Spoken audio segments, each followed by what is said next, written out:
Welcome to Season 5 of the Precision Medicine Podcast, sponsored by Trapello.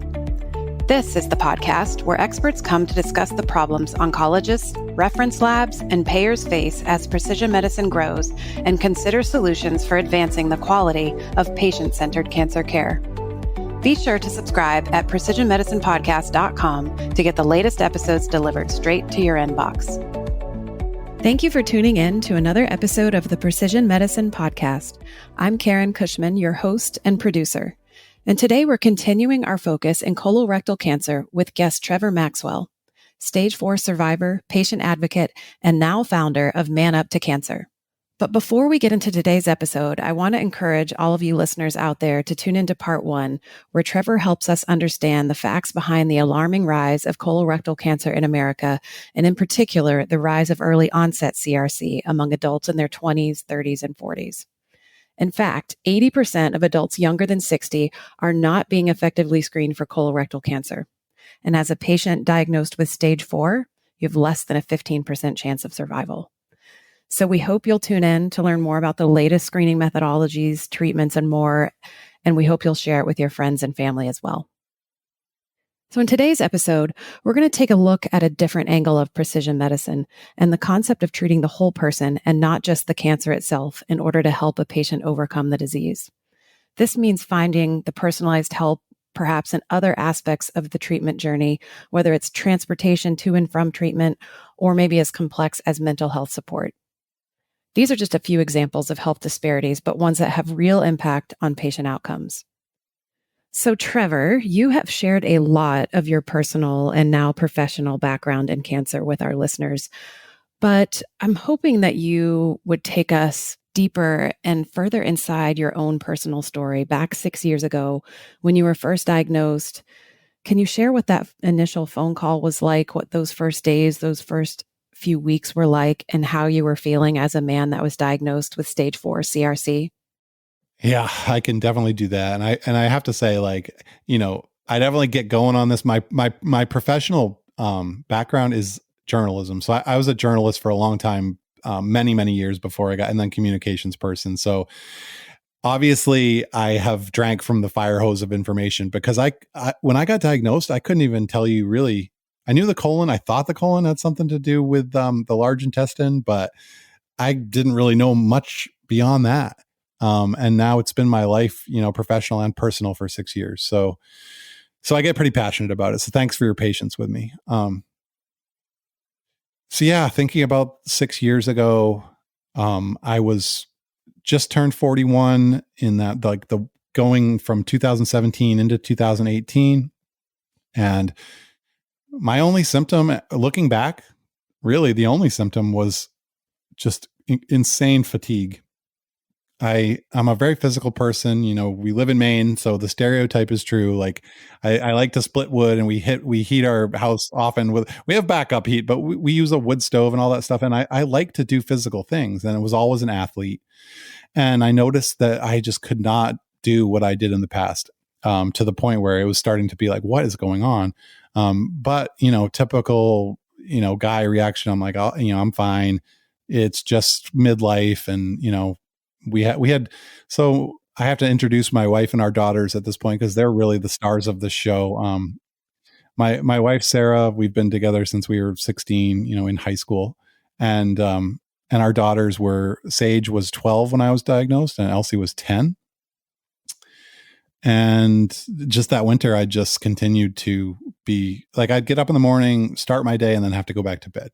But I just thought mental health, I'd struggled with some anxiety in the past. And, I didn't really think too much of it until finally, I'd climb a flight of stairs and my pulse would just be hammering. And and my resting heart rate was up to 70, and it's usually in the 40s. So finally I called my primary care physician, told her, she said, let's get some blood work just to see what's going on. She wasn't too concerned, but got the blood work. And then I got the Friday evening call that, you talked about on your show with Dr. Flora, which is the, oh crap call. She said, she left a message. Actually, I was out with the family, and she said, call me back anytime this weekend. We got to go over your blood work. There's just some things happening.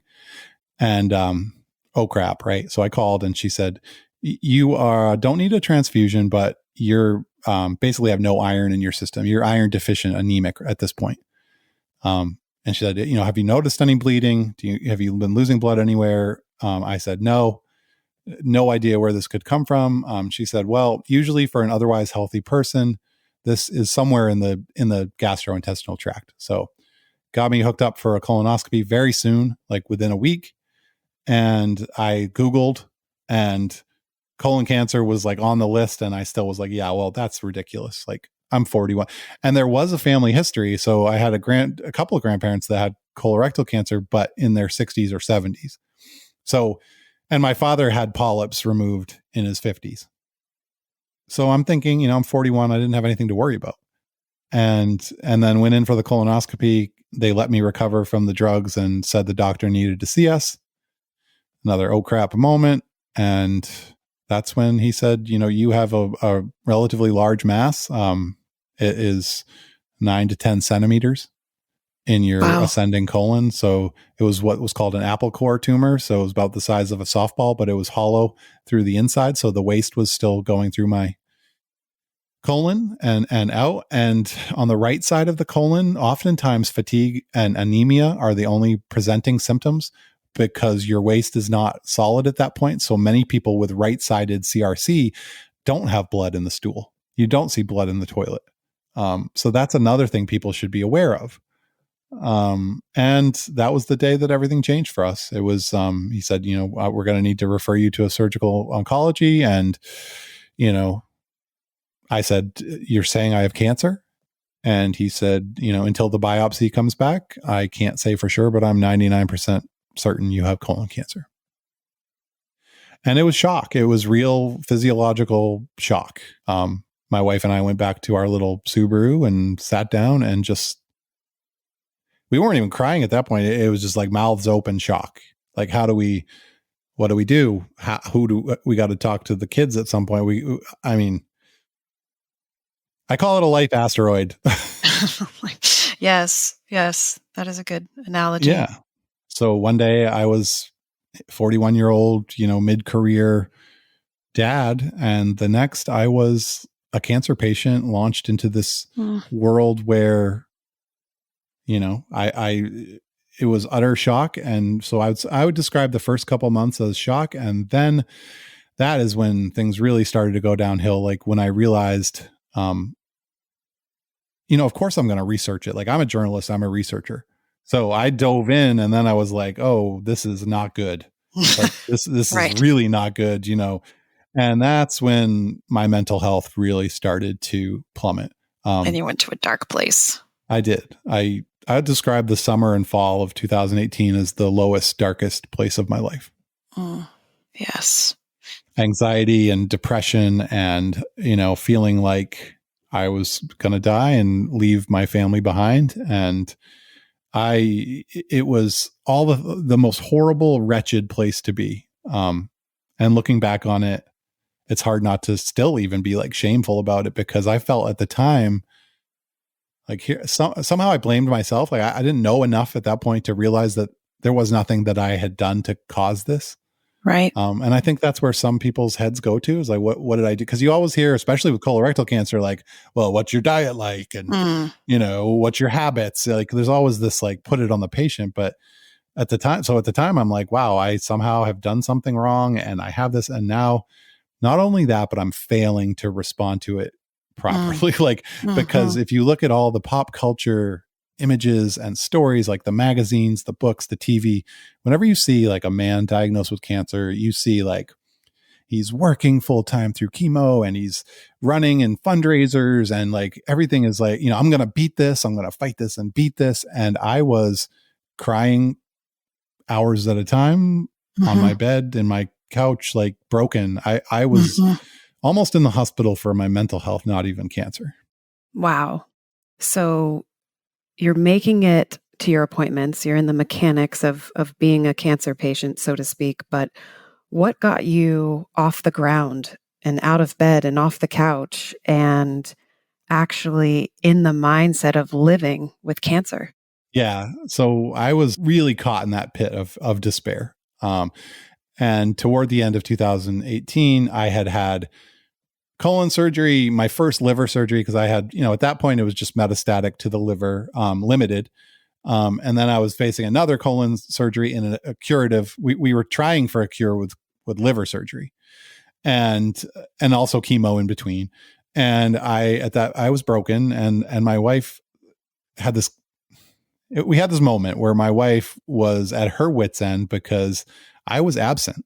I was not the father and husband that I was, and it was affecting everyone, the whole family, of course. And she really had this moment with me that turned everything around, where I was just having a struggle, and she said, "Trevor, like, we need you.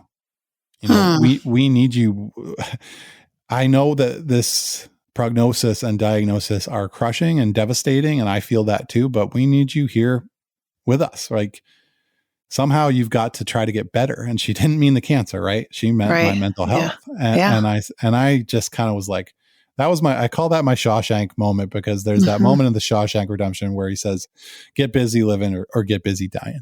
And it wasn't some magical snap your finger moment where I was like, "Oh, everything's fine now. I'm good. Yes, you've woken me up." Like, because that, what I really want to hit home here is like depression, anxiety, mental health, turbulence, and turmoil, and being in that dark place after essentially a terminal prognosis is normal, right? Like, that's normal for men, for women, for whoever it is. Like, yes, maybe mine was a little extreme. But there's thousands of people out there who've gone through that same response, like that anticipatory grief, like that, just the shock and the sadness. And so I want people to know, first and foremost, like, if anyone out there, if you or anyone out there know of someone going through that, like, they are not alone. But I made the decision. I told Sarah, I was like, "Look, I'm not going to climb out of this pit overnight, but I'm going to do one thing, at least one thing every day from now on, so that no matter if I live a year or 50 years, that I can be the dad and the husband that you guys need me to be, and that I want to be, and that I am," right? Like, because that wasn't really me. Yeah. And so that was when everything changed, because I started, and this is for your male listeners will understand this, I started accepting help. Yes. Imagine. Yeah. Oh gosh, there's so much out there, but we have such a hard time asking for it or accepting it. Like, I realized that to get out of that pit, I wasn't going to do it on my own. And so I went to the Dempsey Center here in Maine, and I started going to group counseling, and I started going to group support, and I met my individual counselor, Patty, and I started going to sessions.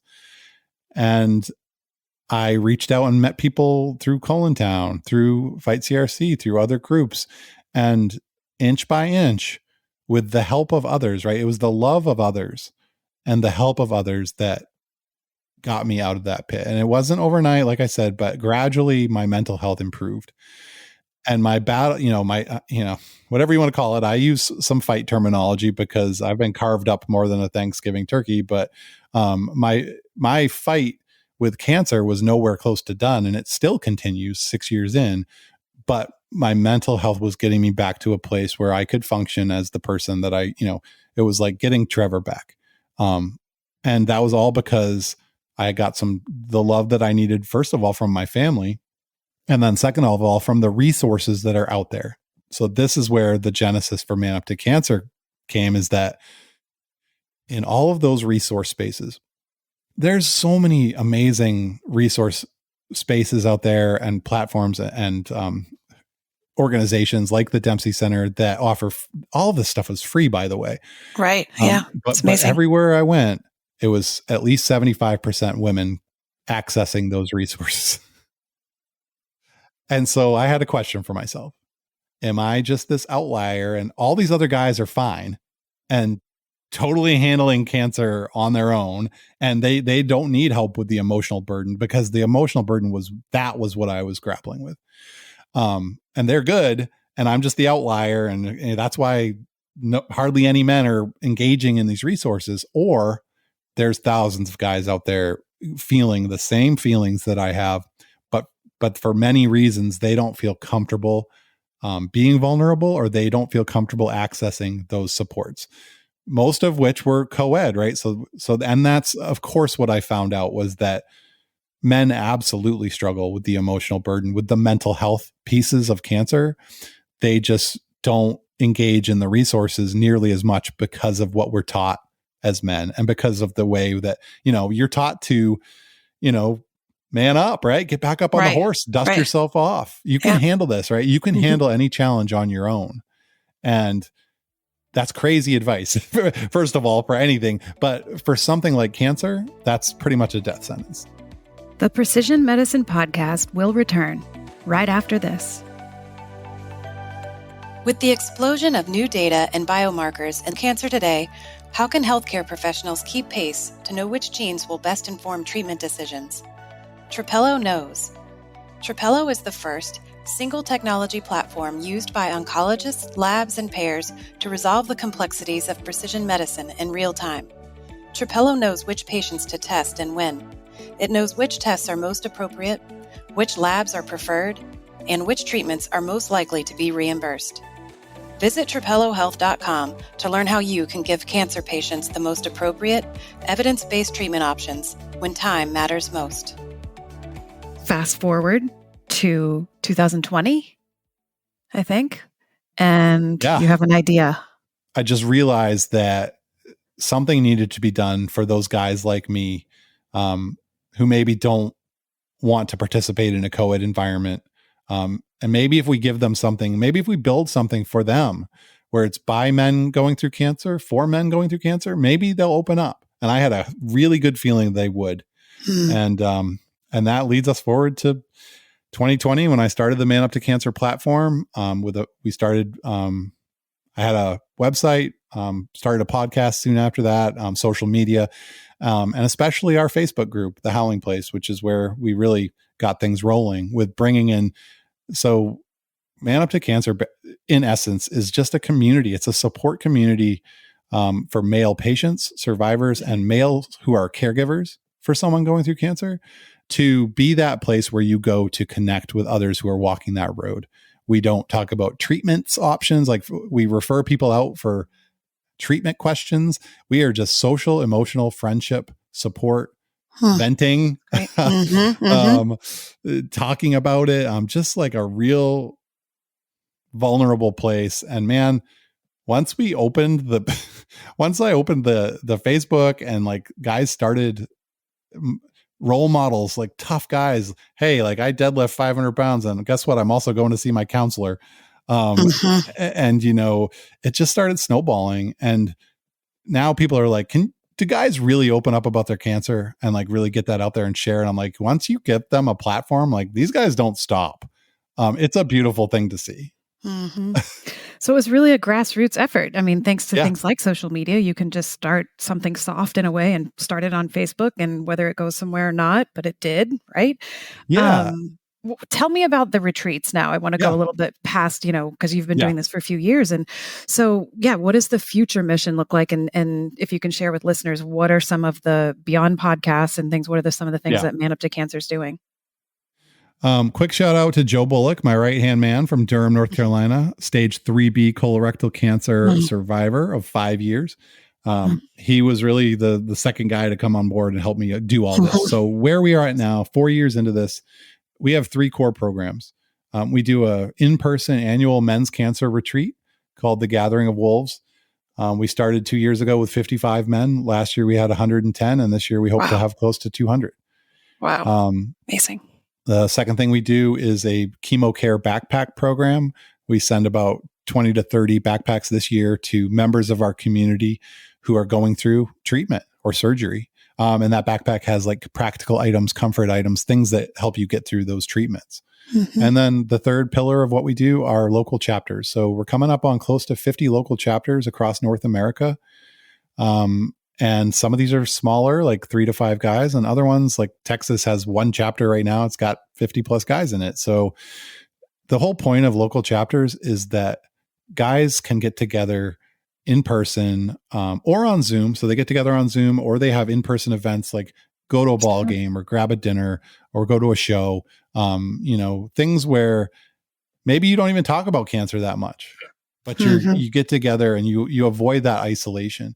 And really it's all about people who isolate going through cancer have worse medical outcomes, number one, and worse problems with mental health. So we want to give through the chapters the opportunity for men to connect and get together and try to keep that isolation at bay. So those are the three things we do. We have over 2,500 members now.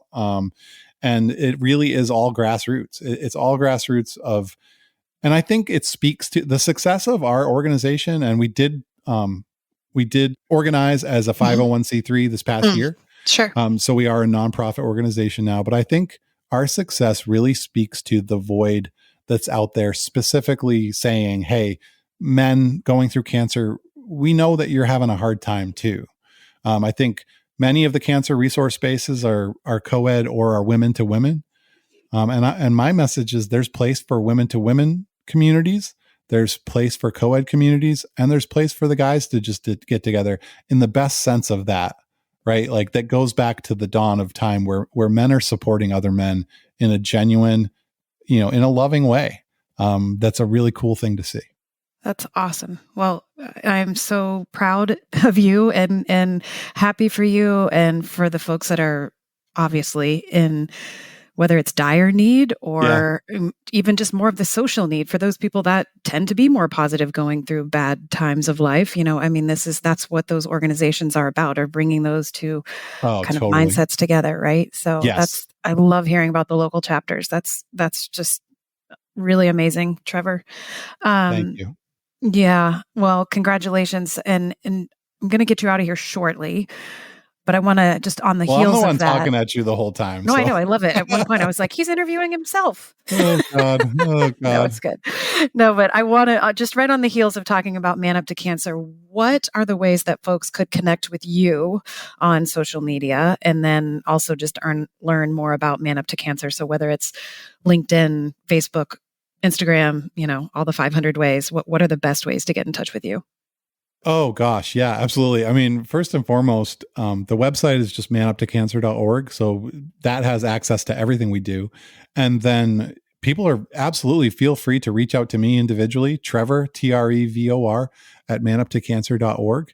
And on social media, on Instagram and Facebook, we actually go by the name Cancer Wolves because Man Up to Cancer was taken by like a defunct organization. And I didn't know how to try to get that at the time. So Cancer Wolves on Facebook and Instagram, and then Man Up to Cancer on LinkedIn. Those are the best ways to reach us. All right. Perfect.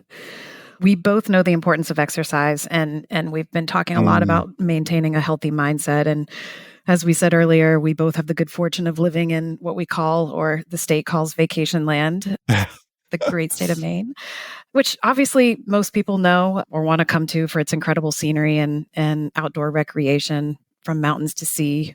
What do you love about our state, and what are some of your and your family's maybe go-to activities or places that you go to try and maintain your physical and mental health these days? Yeah, absolutely. Great question. So we are super lucky to live here in Maine, and I am lucky to live on family land that goes back forever. So I need to shout out to one of my family members that I haven't mentioned, that is Grace, the chocolate lab. She is an 8-year-old lab, and she needs her walks every day, which has been wonderful because I honestly don't think, other than when I've been in the hospital or on vacation somewhere, we walk 1 to 2 miles a day together. I mean, even when I get home from my surgeries, even if I just make it down the road a little bit or out back a little bit, because we have fields and woods, so that getting moving to me, my team at Mass General, they always tell me your physical nature and your motivation to move, especially so quickly after surgery, and just keep your body moving. Even, walking is a great exercise. People think they got to be out there doing Ironmans and stuff. It's number one, that's not usually possible for people who've gone through all the stuff that we go through as patients. And number two, you don't need to do that we know that just moving every day is going to improve your odds of living longer. It's going to reduce your chances of having recurrences. So walking to me is number one. And then with my family, just hiking, simple hikes. So there's in New Hampshire, they're right across the border. There's this list called 40. It's the, oh gosh, what's it called? It's like 40 under 4,000. I forget what the name of it is, but it's like mountains that are under 4,000 feet that are pretty, you can find some aggressive ones, but you can also find some just really nice hikes. And we just love to, as much as we can, just take those road trips into New Hampshire and do those smaller hikes. We find that just to be so therapeutic as a family. We love doing that as much as we can. That's awesome. I'm glad to know about that. I feel better about where we live. I was feeling a little inferior coming back recently from Colorado, where I bought a set of chocolates that was 14 chocolates because it represents I think the 14 or more peaks in Colorado that are over 14,000 feet, something like that. Oh my God. Anyway. Yeah, but we have the ocean here, so there. Oh yeah. I remember what it is. It's called 42 with a view. Oh, okay, there we go. Yeah, 42 with a view in New Hampshire. Yep. Okay, awesome. So Trevor, one more question. I know you were treated, have been through the Dempsey Center, have done the Dempsey Challenge, and I think we're really lucky to have a place like that here in this state. Again, the care is free, but it's an incredible community of support. It's not just about the care. So I was just curious if you could share with listeners what that experience was like, finding out about the Dempsey Center and then going through some of their programs there, and then even the challenge piece. Oh my gosh, the Dempsey Center. I mean, where do I even begin? Like, as an organization, I really do feel like they saved my life. It is that meaningful for me because I went to them and started doing counseling and some of their programs when I was at a place where even my will to live was hanging on by a thread. And I got the services that I needed all free to get through that 2018, like the roughest time of my life. So just for background, shout out to Patrick Dempsey and the entire Dempsey family for, creating this incredible resource here in Maine. From Reiki, I've done Reiki, nutrition classes, Pilates, yoga, massage, and most importantly for me, just the counseling piece. I've taken part in all of that, and it's been a huge, huge help to me. And I tell people in Man Up to Cancer, like I mentioned, like this resource and what I'm able to do with them, and they're just blown away.